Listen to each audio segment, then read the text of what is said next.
Welcome to Naked Reflections, brought to you from the Wolf Institute.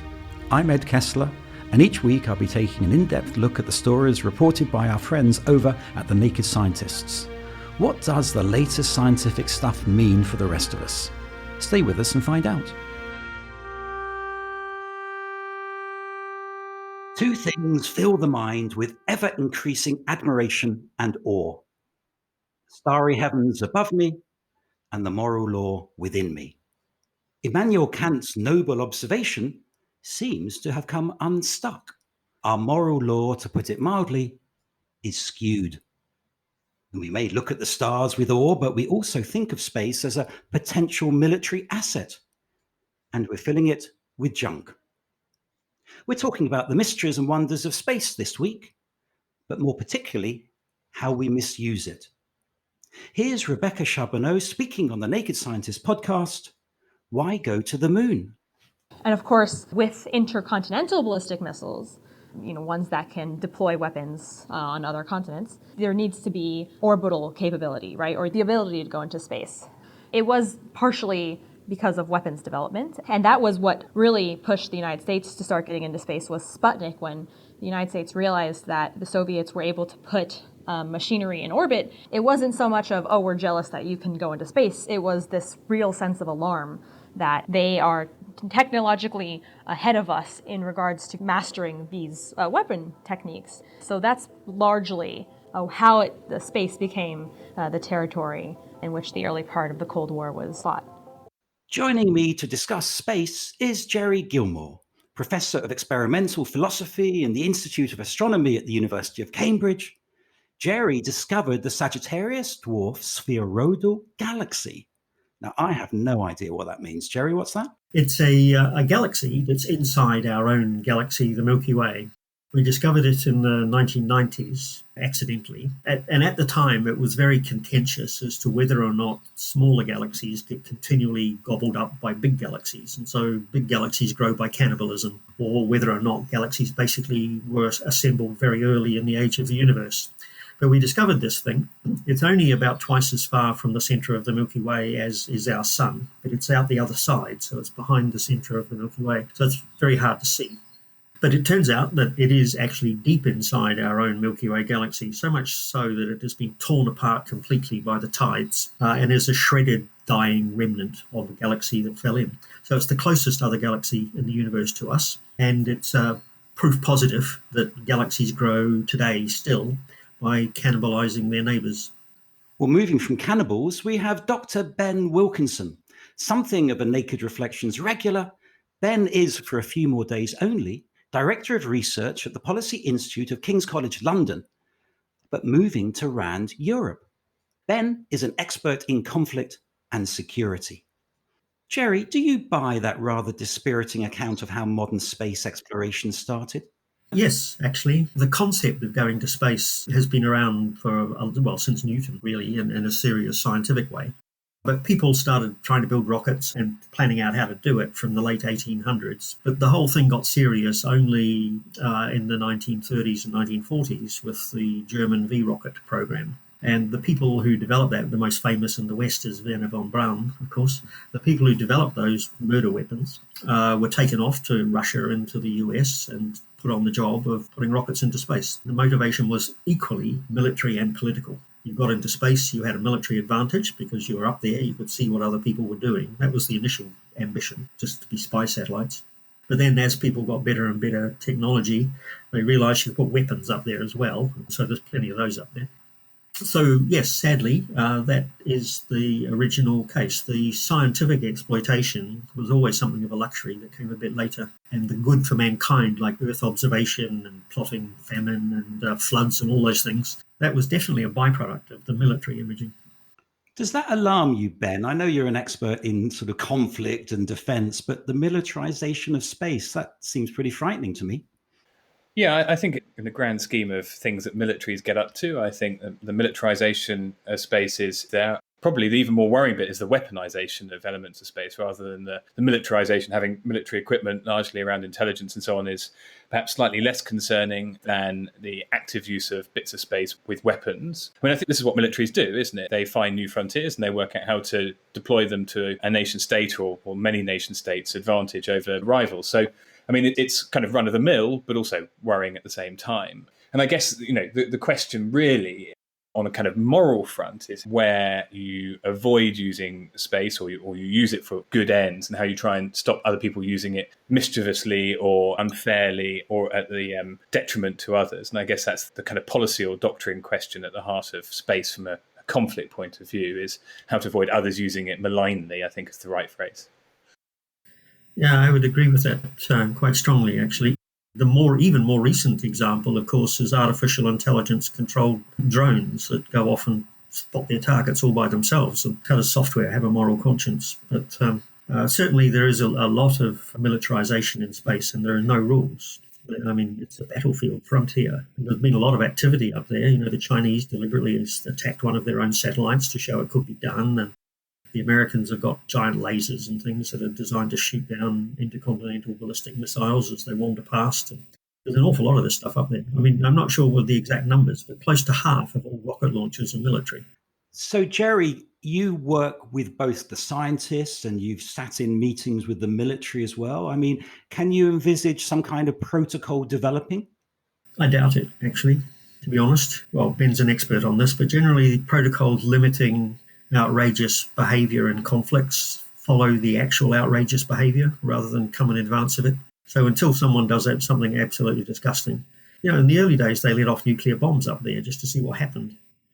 The last fully autonomous British rocket and space science satellite that was launched lasted for about half a day because the Americans tested a nuclear bomb in space without telling anyone they're going to do it, just straight after this thing was launched and killed it. And the military are autonomous. They're not going to tell you that they're going to do it, and they're not going to stop doing it if they think they've got an advantage. So it's something we just have to live with in some way.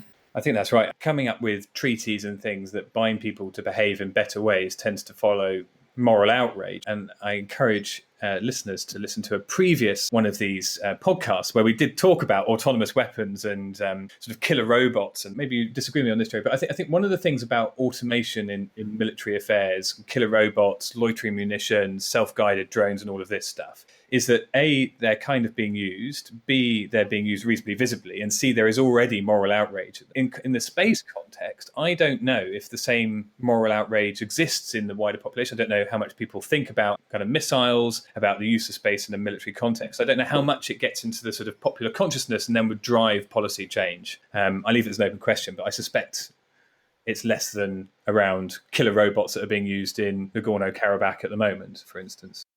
I think you're right there, Ben. Actually, I mean, there are cases of self-limiting behaviour already in messing up space.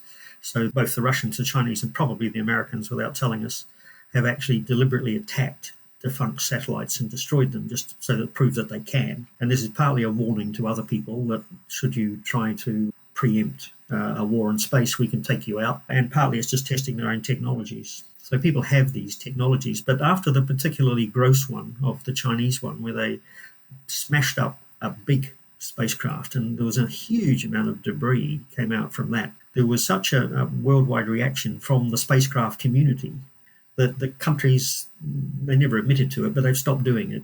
And so they realized that the damage to their own capabilities and the commercial, particularly communication systems that they rely upon, was potentially so great they could end up destroying themselves. And so that's become a self-limiting case, one of those rare ones. What happened to the Star Wars program? I remember being a student in America at the time, and the president then, Ronald Reagan, made a big thing about this program protecting the United States and the free world. But the initiative was scrapped, wasn't it, in the early 90s? Was that anything to do with failure or worry? What happened there? Reagan announced that as we're going to put an end to deterrence and therefore there'll be no need for any weapons. But that's a fairly political way of phrasing what they were trying to do, because if you have that capability only on one side, then it's the opposite of deterrence. So in fact, it started another arms race. At the time, even, a lot of the scientific community said, this is actually physically impossible. You'll never make this thing work. And I was in a panel discussion on space debris, clear dangers to spacecraft and so on from overcrowding, maybe 18 years ago now, with some very senior people. One of them was the guy who was at the time the head of the US Air Force Space Division. And there were a couple of people there were talking about how they had these new satellite concepts for going cleaning up all the old dead satellites. And like Roman gladiators, they'd wrap them up in a net and drag them down. And that's a technology that's actually started working this year. But this bloke, this general sitting next to me, said in a sort of thick southern US accent, he said, if anyone ever approaches closely one of our military satellites, even one that is long defunct, we will consider it an aggressive act of war. So I thought, well, that's a nice friendly way to start the conversation.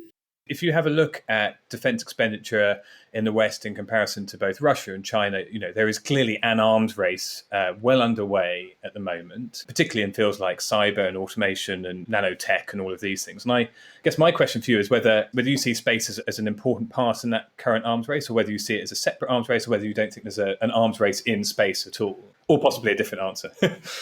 No, it's a fascinating subject, isn't it? You see that something that people don't like to admit too much is that essentially all modern military systems, other than guns that fire bits of metal at other people, are organised and controlled from space.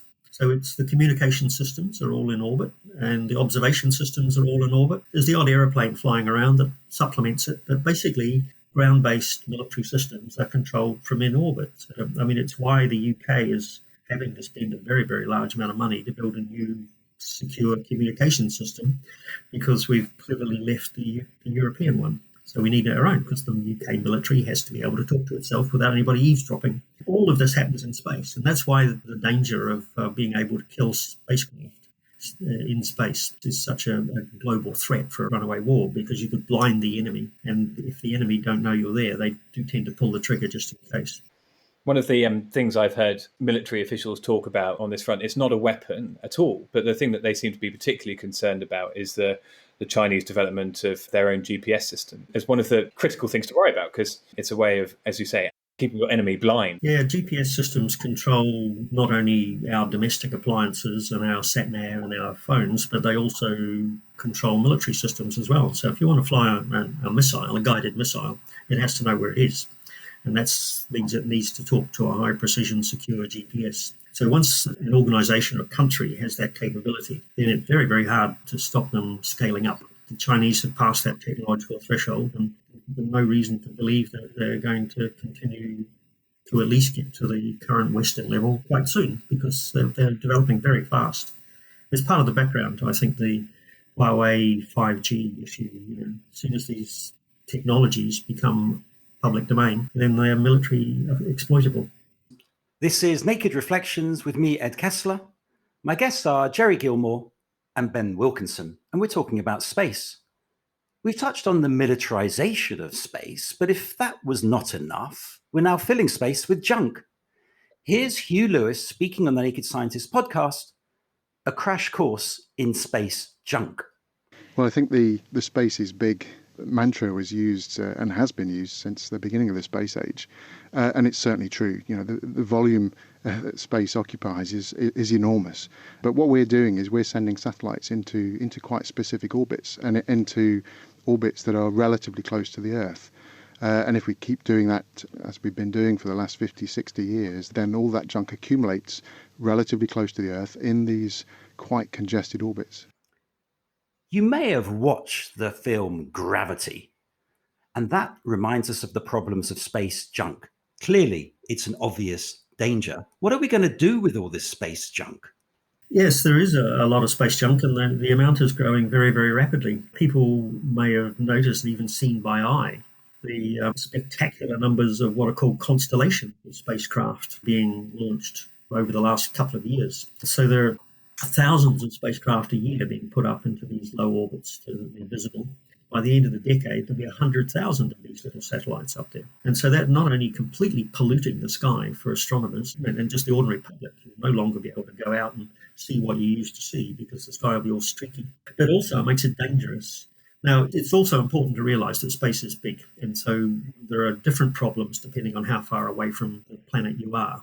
At present, very low orbits where these small satellites are, things don't last very long. They're slowed down by the residual atmosphere of the Earth, and then they fall down and burn up, and they just become a little meteor. But you don't have to go very much higher than that. Orbits which are still desirable because they're close to the Earth, and so relatively low power systems can send you down your Wi-Fi. Relatively high resolution images can say whether there's a traffic jam on some motorway or other in real time, and they're at serious risk. And then you go up much higher to the geostationary, they're called. These are the ones that always appear to be parked over the same part of the Earth. They're going around the same speed. And this is very valuable real estate. In fact, it's licensed out by agreement, because this is where the big TV and communications and GPS and things like that, they live. And so they're big, expensive spacecraft, typically the size of a bus, and they last for 20 years. And there is now an agreement that once these things come to the end of their lives, they will be pushed a bit further up again in parks. And because space goes up a few bit of distance, it's putting off the problem for 100,000 years, so someone else can worry about it. So it's the lower levels where all the debris is mucking around, where it gets noticed, because that's where astronauts tend to hang around. It may be the theologian in me, but my vision of the mystery of the stars and the beauty, I tend to think there's a touch of divine. I'm afraid there's not much divine in this conversation. Help me here, Ben. I mean, when you look up there, isn't there something profound, or is it all about weapons and military and defense as far as you're concerned?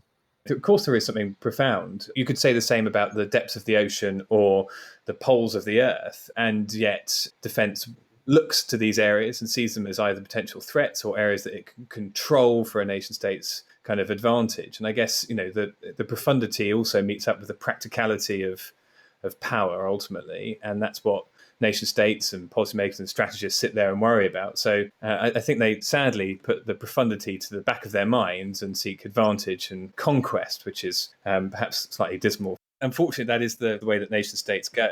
They look towards power as their means, don't they? Well, let me push back a little bit, Ben, because I remember our conversations with Margaret Macmillan, and you talked about, at that time, the lessons that had been learned from the First World War, the lessons learned from the Second World War. And of course, we can't afford a third, right? So what hope is there unless we do think about the big questions? And even you, a defense specialist, and you, Jerry, an astronomer looking up at the stars, give the listeners some hope that actually space exploration in the future won't just be driven by the military. These are very profound points you're raising there, Ed. But I think probably a good place to start is your introductory quotation from Kant. And so after spending my whole life as an astronomer, and by now several years of freezing on mountaintops, actually using telescopes and seeing the sky from these gorgeous dark sights and so on, it's still true that I walk out even in Cambridge where you can see very little, and you look up and you go, wow,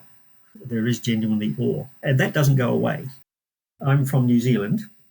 I did my PhD in New Zealand, and I think it was actually the first ever PhD in astronomy in New Zealand. And then I came over to Scotland, stayed there for not very long, 4 or 5 years, and then moved down to Cambridge, and where I still am, professor of experimental philosophy. But I'm an astronomer. Do a lot of stuff on using spacecraft. I lead the largest science space mission currently in operation, which is happily called Gaia, basically studying the Milky Way and dark matter and the origins of things. The origins of the stuff we're made of. So many people have that sense of awe that I think it will help to protect the system. Now, I'm told it is a major form of tourism, particularly among Chinese people who now live in light-polluted cities where they can't see the sky at all, for grandparents to take their children somewhere dark so that they can see the sky as it was when they were young. And it's a big cultural legacy to hand over the sky. And I certainly know that among the Maori people in New Zealand, this reverence for the sky is part of their culture. And although it's deeply embedded in some cultures, it's felt by everybody who's ever actually seen the sky properly. And I think this is working to save the sky, actually. So, for example, right now with these big constellations of spacecraft that are going up by their thousands, there's a huge backlash globally against the companies that are doing this. And so the companies are realizing it's actually not in their PR interest just to carry on and just treat space as a space where they can throw their waste plastic. And so they are interacting with the science community trying to make the spacecraft darker and trying to make them less obvious and controlling them in ways that are compromising. So there are purely ruthless commercial people racing to a commercial advantage. Included in that in a big way is the UK government, actually, which owns one of these companies. But nonetheless, they're compromising because people are saying, hey, this isn't your space, this is our space. You don't have the right to do what we have done foolishly in the oceans with the plastic. Just look after it. And so there is that hope. I completely agree, Joe. I mean, I think the other point, so there is profundity and awe in the skies. And I think that the sort of related point to pick up on that first quote from Kant is this element of moral law. I think there is something reasonably profound and awestruck in that as well, in that despite the fact that nation states look for power, there is an inbuilt handbrake that is regularly and often pulled. And we have seen it slightly loose of late with arms races and so on. But there is a desire in nation states to avoid going to war as much as there is to go to war in the pursuit of power. Robert Oppenheimer famously found drifting into his thoughts as he watched history's first nuclear explosion in the New Mexico desert on the 16th of July, 1945. And he said, "Now I am become death, the destroyer of worlds." And I guess the question is, and this really is an open one, is that the new world in which we live, with a kind of changing in the political system from a sort of unipolar world to a multipolar world, is that handbrake still there? And to what degree does the Cold War and the lessons of the Cold War come true again? And I don't have an answer. I'm slightly reassured by the recent-ish meeting between President Biden and President Putin that there are at least some agreements to avoid nuclear confrontation. Some of these agreements have been re-signed up to, but it does feel to me, although I was 6 at the end of the last Cold War, it does feel to me that there is slow progress, but there is progress nonetheless. And I think that is, for the politicians and for the theorists, promoting that sort of inbuilt moral law to avoid nuclear confrontation or confrontation in space or confrontation on cyber or confrontation with autonomous weapons. That is the bit we should be privileging and looking at and trying to bring to the fore. So there is awe in the skies, but there may also be some awe in humankind as well. There's almost a theologian's point for you there, Ed. Oh, thank you, Ben. Just for me, that one. We're coming towards the end, and I'd like to ask this question of Jerry, really. Returning to your love of space as an astronomer, are there aspects that might actually jolt us into behaving more humanely, if I can put it like that, in space, whether it's fear of meteors or whether it's dark matter or black holes and so on? Or is that unrealistic? Those are all really exciting topics that really catch the vision of people, and particularly young people. And in the same way that huge pressure is being put on governments by ordinary people, particularly young people, saying climate change is not acceptable, I think the same thing is happening in space. But in a way that hasn't quite happened yet. You will be aware that very, very large numbers of planets around other stars are being discovered. And we are rapidly developing the technology to study those individual planets and almost, not quite, but almost to find ones that would or should be like Earth. So they'd be an Earth's sort of gravity, they would have an ocean and an atmosphere, and they would have a plausible temperature range for life. Within the next 10 years or so, with possibly even sooner, with the new James Webb Space Telescope that will be launched very soon, and then the giant ground-based telescopes that are coming on stream in a few years, we will be able to actually study these planets, and maybe we'll find one that goes green in summer and white in winter or something like that, or we will see the chemical traces in the atmosphere of something that looks like it's breathed, and then we'll know that we're not alone. And I suspect that is going to have a huge emotional and psychological impact on people, probably just as much as Ben mentioned the depths of the ocean. You look in the depths of the ocean and you find a shark wrapped up in a bit of plastic, and you get outraged. And then you suddenly think, oh, well, actually, we're not alone. Perhaps we ought to think a little bit more about our context. From your lips, Jerry, to God's ears. Thanks to my guests, Jerry Gilmore and Ben Wilkinson. And thanks to you two for listening. We'd love to hear from you at Naked Reflections. You can find us at the Wolf Institute, send us an email or a Facebook message or a tweet, and check out our voluminous back catalogue of discussions, including Ben Wilkinson and Margaret Macmillan on conflict and bioconflict. You can find Naked Reflections podcast at nakedscientist.com/reflections or wherever you get your podcasts. I'll be back next week with some more guests.